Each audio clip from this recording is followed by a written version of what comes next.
A national expert in police use of force says he was not surprised at the second-degree murder charge, and not only because of what he saw in videos of the shooting.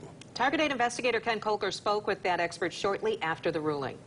Brian and Sue, the criminology professor we spoke to, was an expert witness in the George Floyd civil case. He says that not long ago, a case like this may not have led to criminal charges against the police officer.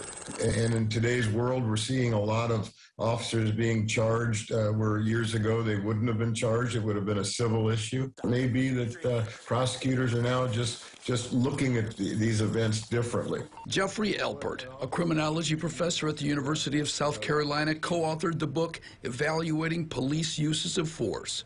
And there's the gunshot.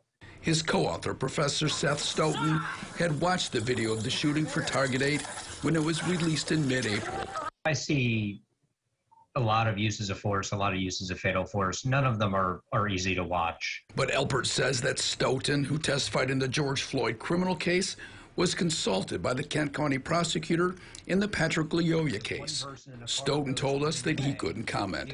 Alpert says he also watched the video that shows the struggle in the moment that Officer Christopher Schur shot Lyoya in the back of the head. The video is troubling, and while we can't tell what happened exactly, and you certainly can't rush to judgment, it certainly raises some issues that need to be explored. But he says the video alone may not be enough to convict the officer.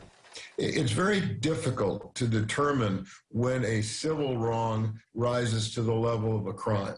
And that's something that a jury has to decide, and it's not an easy decision. Even if you understand that what the officer did was wrong, at what level was it wrong? And that's a tough call. He says the condition of the taser that Lyoya and the officer fought over could be one of the keys.